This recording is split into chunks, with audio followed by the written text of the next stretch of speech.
दोस्तों, एक समय था जब भारत में कोका कोला की छोटी बोतल 5 रुपए में मिला करती थी, पर आज उसी बोतल की कीमत बढ़कर 12 से 15 रुपए तक पहुंच चुका है। वैसे देखा जाए तो समय के साथ साथ कीमत का बढ़ना स्वाभाविक है, क्योंकि वक्त के साथ जैसे जैसे पैसे की परचेजिंग पावर कम होती है, वैसे वैसे ही चीजों की कीमतें बढ़ती जाती हैं, और इसी को हम लोग इन्फ्लेशन कहते हैं। लेकिन आपको जानकर बेहद हैरानी होगी कि इतिहास में एक समय ऐसा भी गुजरा है जब कोका कोला ने लगभग 70 सालों तक अपनी बोतल के प्राइस को सेम ही रखा था। जी हाँ, आपने बिल्कुल ठीक सुना। दरअसल कंपनी के को फाउंडर एसा ग्रिग्स कैंडलर की एक गलती की वजह से साल 1886 से 1959 के बीच कोका कोला को अपनी 190 ml बोतल का प्राइस 5 सेंट्स रखना पड़ा था। अब एसा ग्रिग्स कैंडलर की वो गलती आखिर क्या थी और कंपनी ने अपनी इस गलती को किस तरह से सुधारा, यही सब हम आज इस वीडियो में बताने जा रहे हैं। तो चलिए शुरू करते हैं आज के इस वीडियो को।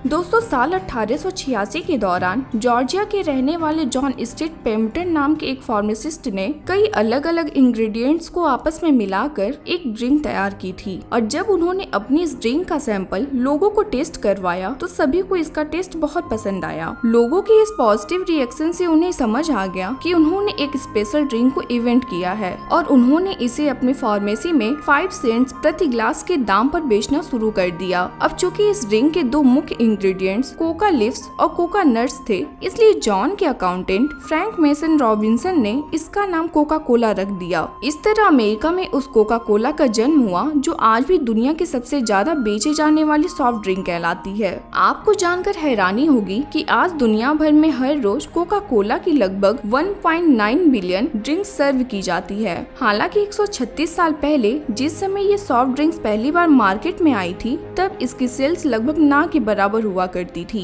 दरअसल उस समय एक दिन में कोका कोला के ऑन एवरेज सिर्फ 9 गिलास ही सेल होते थे, जिसके चलते जॉन को अपनी इस ड्रिंक की असली वैल्यू पता ही नहीं चल पाई, और साल 1888 में उन्होंने अपना कोका कोला का फॉर्मूला व ब्रांड अमेरिकन बिजनेसमैन एसा ग्रिग्स कैंडलर को $238 की मामूली रकम में बेच दिया। इसके बाद कैंडलर द्वारा साल 1892 में इसे द कोका कोला कंपनी के नाम से दोबारा लॉन्च किया गया था। अब यूँ तो कैंडलर उस समय के एक जाने माने बिजनेसमैन थे, लेकिन एक अहम कॉन्ट्रैक्ट को साइन करते हुए उनसे एक ऐसी गलती हो गई जिसका परिणाम कंपनी को 70 सालों तक भुगतना पड़ा। तो चलिए जानते हैं कि कैंडलर ने आखिर ऐसी क्या गलती की थी जिसकी वजह से कोका कोला कंपनी को अपनी 190 ml बोतल 70 सालों तक एक ही प्राइस पर बेचनी पड़ी। दरअसल हुआ ये कि साल 1899 में बेंजामिन थॉमस और जोसेफ व्हाइटहेड नाम के दो लॉयर एसा ग्रिग्स कैंडलर के पास पहुँचे और उनसे कोका कोला के बॉटलिंग राइट्स यानी कोका कोला को बोतल में भरकर बेचने के राइट्स को खरीदने की मांग करने लगे।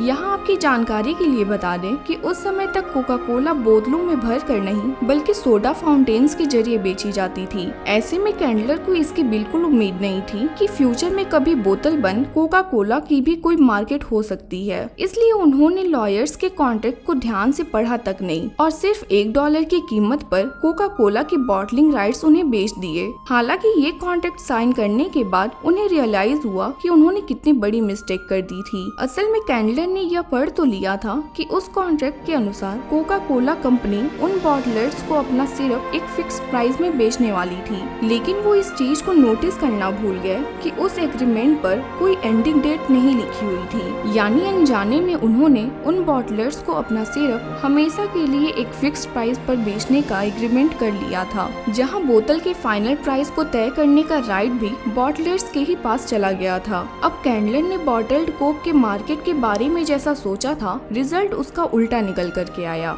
क्योंकि कुछ ही सालों में बॉटल्ड कोक काफी ज्यादा पॉपुलर हो गई और मार्केट में उसकी सेल्स बेहद तेज रफ्तार से बढ़ने लगी। अब ऐसे में कोका कोला कंपनी दोनों तरफ से घिर गई थी, क्योंकि बॉटलर्स अगर कोका कोला की बोतल का प्राइस बढ़ाते भी तो इससे कंपनी को कोई फायदा नहीं होने वाला था, बल्कि उनके प्राइस बढ़ाने से कोका कोला की सेल्स कम होती, जिससे कंपनी को उल्टा नुकसान हो सकता था। इसलिए ये कहना बिल्कुल गलत नहीं होगा कि जल्दबाजी और लापरवाही में कैंडलर ने कोका कोला के इतिहास इतिहास की सबसे बड़ी गलती कर दी थी और ये एक ऐसी मिस्टेक थी जिसकी वजह से कोका कोला कंपनी बर्बाद होकर हमेशा के लिए बंद भी हो सकती थी। लेकिन अपनी इस गलती को सुधारने और मार्केट में बने रहने के लिए कंपनी ने एक ऐसा कदम उठाया जो वाकई में किसी मास्टर स्ट्रोक से कम नहीं था। दरअसल कंपनी के पास भले ही बॉटल्ड कोक के प्राइस को कंट्रोल करने का अधिकार नहीं था, लेकिन मार्केटिंग व एडवर्टाइजमेंट जैसी चीजें अभी भी कंपनी के हाथों में ही थी और इसी चीज का फायदा उठाकर कंपनी ने कोका कोला को 5 सेंट में बेचने का विज्ञापन करना शुरू कर दिया। ये एडवर्टाइजिंग कैंपेन इतना एग्रेसिव था कि उस समय पूरे अमेरिका में हर जगह जैसे sign board, gift items, calendars और यहाँ तक कि दीवार घड़ियों में भी कोका कोला का 5 सेंट्स वाला एड नजर आता था। और इतना ही नहीं, कंपनी ने पोस्टर्स और वॉल पेंटिंग्स के जरिए भी पूरे अमेरिका को अपनी इस कैंपेन से ढक दिया था। लोग जिधर भी नजर उठाकर देखते उन्हें वहाँ ड्रिंक कोका कोला 5 सेंट्स लिखा हुआ नजर आता था। असल में अपनी इस मार्केटिंग से कंपनी लोगों के जहन में ये बात बैठाना चाहती थी कि कोक चाहे सोडा फाउंटेन में मिल रही हो या बोतल में, उसका प्राइस 5 सेंट से ज्यादा नहीं है। और अपनी इस जबरदस्त मार्केटिंग के जरिए कंपनी लोगों के दिमाग में इस बात को बैठाने में सफल भी रही, जिसके चलते बॉटलर्स के लिए बॉटल्ड कोक को 5 सेंट से ज्यादा की रकम में बेचना इम्पॉसिबल हो गया, क्योंकि कोई भी व्यक्ति कोका कोला की बोतल को 5 सेंट से ज्यादा कीमत पर नहीं खरीदना चाहता था। इस तरह मजबूरन बॉटलर्स को कोक बॉटल्स का प्राइस लगातार कई सालों तक 5 सेंट्स रखना पड़ा।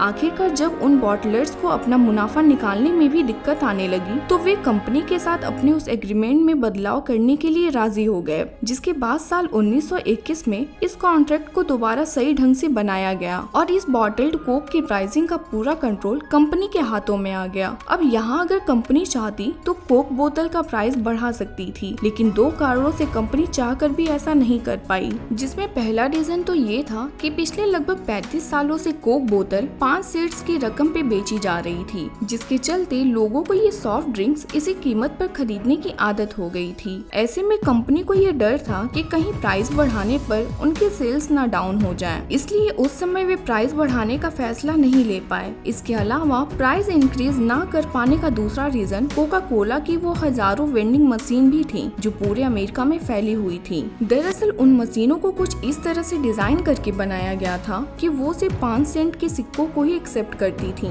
और उस जमाने में टेक्नोलॉजी ने भी इतनी तरक्की नहीं की थी कि उन मशीनों को दूसरे बड़े सिक्के एक्सेप्ट करने के काबिल बनाया जा सके। उस समय उन मशीनों में सिर्फ ये बदलाव किया जा सकता था कि बोतल का प्राइस 1 सिक्के की जगह 2 सिक्के कर दिया जाए, लेकिन ऐसा करने पे प्राइस एकदम से डबल हो जाता, जिससे सेल्स पर एक गहरा निगेटिव इफेक्ट पड़ सकता था। इसलिए कंपनी ने प्राइस को 5 सेंट्स रखना ही ज्यादा बेहतर समझा। दोस्तों, उस समय अमेरिका ने world war first, the great depression और वर्ल्ड वॉर सेकेंड जैसे कई घटनाएं झेली, जिनका अमेरिका की इकोनॉमी पर बहुत बुरा असर पड़ा। लेकिन इन सब के बावजूद भी कोका कोला का प्राइस हमेशा सेम ही रहा। हालांकि साल 1956 में आकर जब कंपनी के लिए अपनी कॉस्ट निकालना भी मुश्किल हो गया, तब जाकर उन्हें मजबूरी में कोक का प्राइस बढ़ाना पड़ा। रिपोर्ट्स बताती हैं कि 5 सेंट्स की कीमत वाली आखिरी कोक साल 1959 में बेची गई थी, यानी लगातार 70 सालों से भी ज्यादा समय तक कोका कोला की बोतल का प्राइस सेम ही रहा था। सोचिए उस दौरान ना जाने कितने लोग ऐसे गुजरे होंगे